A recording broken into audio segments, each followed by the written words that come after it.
i7 ગુજરાતનો અવાજ।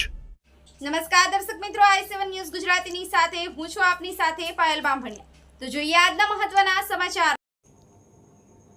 દાહોદ જિલ્લાના સિંગવડ તાલુકાના ચુંદડી ગામ નજીક પુલ જર્જરિત તાત્કાલિક અસરથી બંધ કરવામાં આવ્યો હતો, ત્યારે આજુબાજુ લોકોની દૂર ફરી સિંગવડ આવવા મજબૂર બન્યા હતા। ત્યારે વહીવટી તંત્ર દ્વારા સાઈડમાં ડાયવર્ઝન આપી રસ્તો ચાલુ કરાતા લોકોમાં ખુશી જોવા મળી હતી।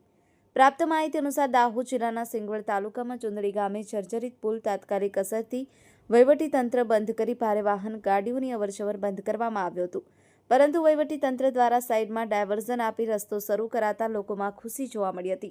સિંગવડ તાલુકાના ચુંદડી ગામ ખાતે કબૂતરી ડેમ આવેલો છે। આ ચુંદડી રોડથી વાલાકોટા, મોરવા, સંતરામપુર, ગોધરા શહેર જવા માટે મોટે ભાગે પીપલોદ ફરીને આવવું પડતું હતું, ત્યારે સાઈડમાં ડાયવર્ઝન આપી રસ્તો ચાલુ કરતા લોકોમાં ખુશી જોવા મળી હતી।